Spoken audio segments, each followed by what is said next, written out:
Today's study on economic development incentives looked at what the actual local communities are facing rather than what we hear at the state capitol. Oftentimes we will hear a broad picture, but we don't actually go into the field and talk to those people in the local communities that are struggling to bring businesses to the state. Some of the things they discussed were what we're doing with the closing fund, possibly trying to tie that into the Quality Jobs Act. Looking at ways to improve how we do TIF districts, tax increment finance districts.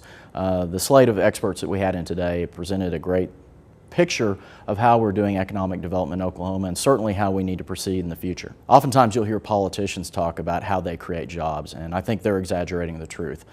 Politicians at the capitals do not create jobs.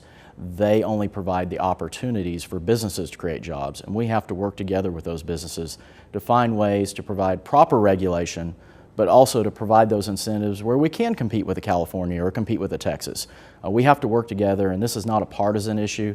This is something where everyone needs to sit at the table and come up with the best plan of attack to bring businesses to Oklahoma and certainly grow our own small businesses. I really think that we need to look at the accountability and the transparency on a lot of these. Now, I understand some of these incentives have to be kept secret because a business is negotiating and they're competing against other states, and that's just one of the problems we face when they're playing one against another.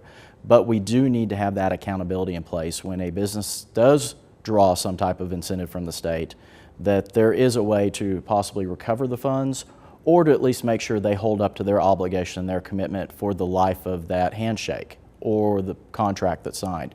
We've got to make sure that the tax dollars Oklahomans are putting into these incentives are spent wisely.